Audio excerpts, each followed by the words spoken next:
Hi, my friend. How are you today? Are you doing okay? Do you feel at peace? I'm not asking just to be polite, because I know there are days when we still answer, "I'm fine," while inside our hearts are dragging with exhaustion, like feet that have walked too far. And if that's you right now, stay with me for a few minutes, because there's something strange and beautiful. Peace doesn't always come from the right answer, but from the right step. A step slow enough to hear your breath again. A step honest enough to realize where you're actually going. Walk for peace, a walk for peace, is not only the journey of those in brown robes moving through cold wind and burning sun, but also a gentle reminder. Peace is not something we beg for from the outside. It is something we practice, step by step, right in the middle of a life that is still messy. And today, I want to weave that spirit into a topic that may seem purely ceremonial, taking refuge in the triple gem. Because if we look more deeply, taking refuge is not a chant meant to sound beautiful, and it's certainly not a badge to prove you belong to any religion. Taking refuge is choosing a direction for the heart. Just like in Walk for Peace, we choose to walk toward peace even when the road is long, even when there's a storm inside. Traditionally, people take refuge by chanting, "Buddham Saranam Gacchami," I take refuge in the Buddha. "Dhammam Saranam Gacchami," I take refuge in the Dhamma.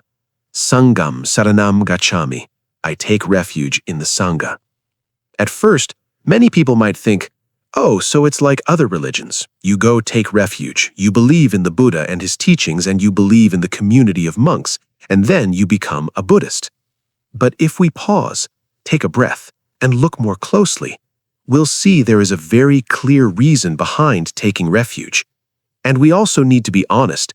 Just because you chant, "I take refuge in the Buddha," does not mean you have truly taken refuge. Just like in Walk for Peace, you cannot say, "I'm walking toward peace," if your feet haven't moved, if you're still running after anger, still gripping tightly to winning and losing, still using each day to hurt yourself. Taking refuge is the same. Taking refuge is a living act, not just words. So what are these three jewels really? The first jewel is the Buddha. The Buddha here is the historical Buddha, the greatest teacher who shared the teachings of Buddhism with all of us, the greatest teacher who taught the truth of life. So we regard him as our teacher, as a lamp that lights our path. But sometimes people say, so now you're treating the Buddha like a god. No, the Buddha did not claim to be divine.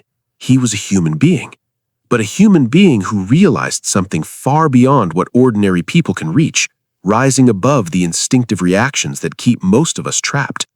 So we take refuge in the Buddha not to beg for miracles, but to choose a model, to choose a direction, to choose a way of living. When life places us in hardship, loss, illness, disappointment, being misunderstood, being betrayed, we can ask ourselves, if the Buddha were here, how would he meet this? Not to imitate him in a mechanical way, but to remind ourselves that there is another capacity within us, calmer, more compassionate, more clear. That is why we take refuge in the Buddha. We take him as our anchor of inspiration, the way a long-distance walker takes the horizon as a guide. In Walk for Peace, what moves people is not a slogan, but steady footsteps, patience without performance. Taking refuge in the Buddha is the same. Each day, we try to learn one quality of his, just a little more mindfulness, a little less impulsiveness, a little more ability to pause before we hurt someone.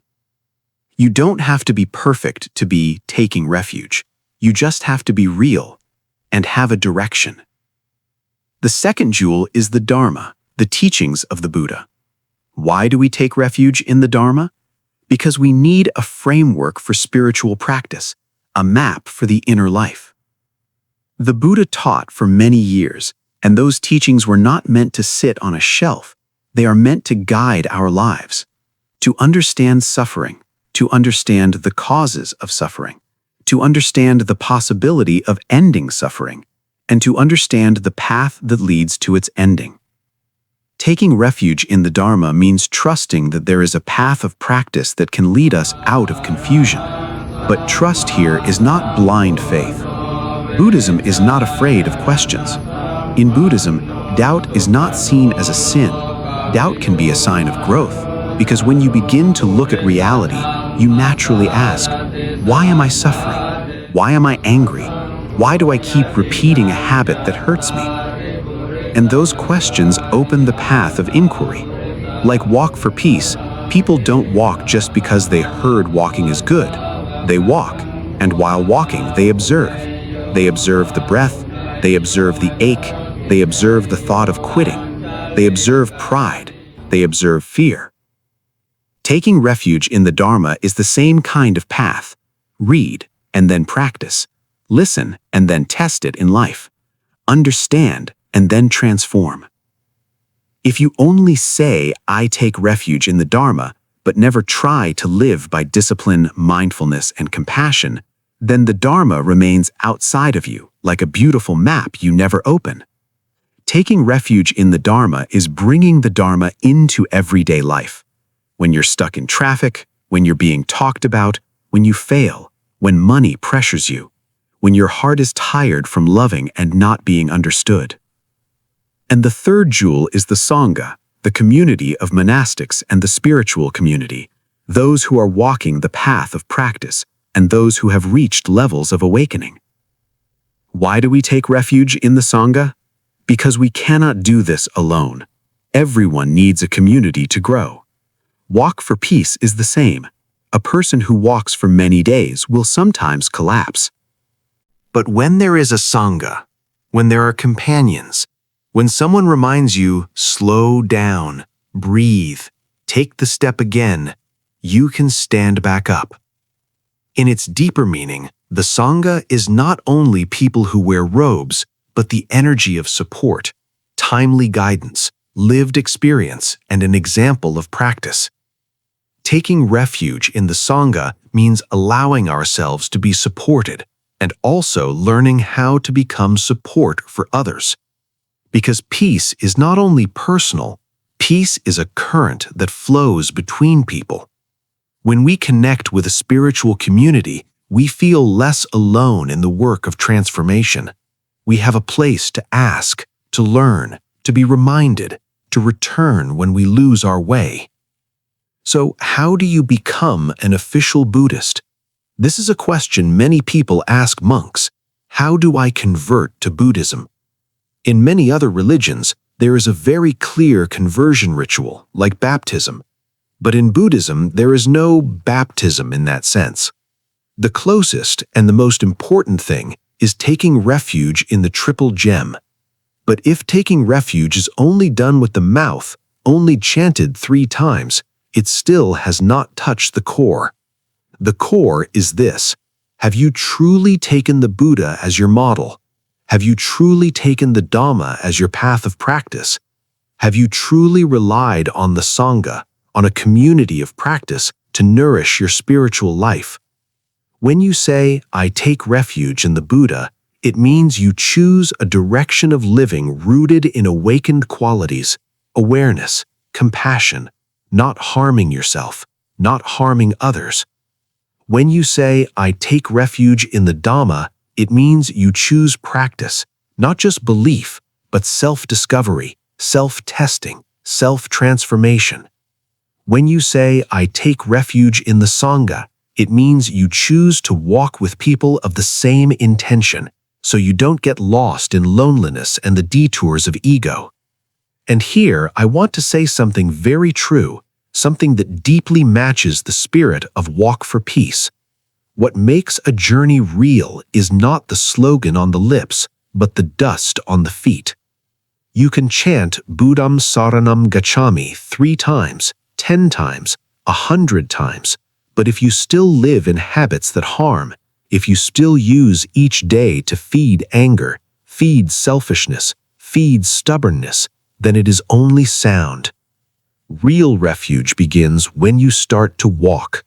Walk into ethical living. Walk into observing the mind. Walk into knowing how to apologize. Walk into letting go. Walk into pausing before words become knives. Because in Buddhism, even the label Buddhist was not the most important thing in the Buddha's time.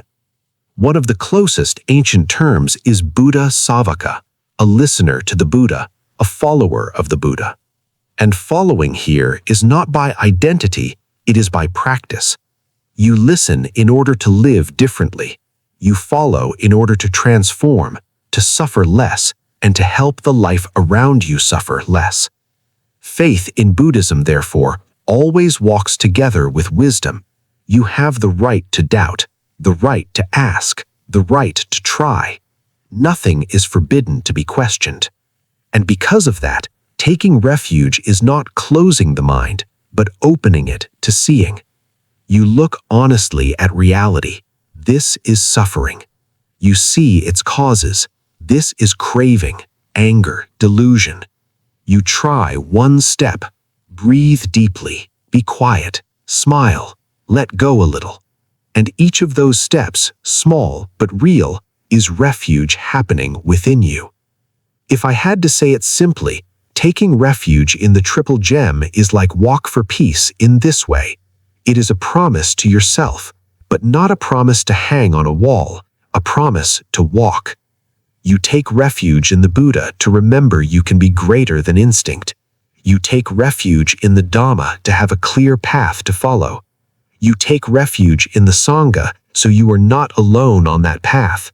And then, when you live that way, you don't need to prove who you are. Peace will speak for you, the way a group walking in silence can still move people and make them want to live more gently. Just remember this, saying "I take refuge" does not make you a Buddhist. Practice makes you someone who is walking the Buddha's path. Wishing you always good health, happiness, and peace. Namo Buddha.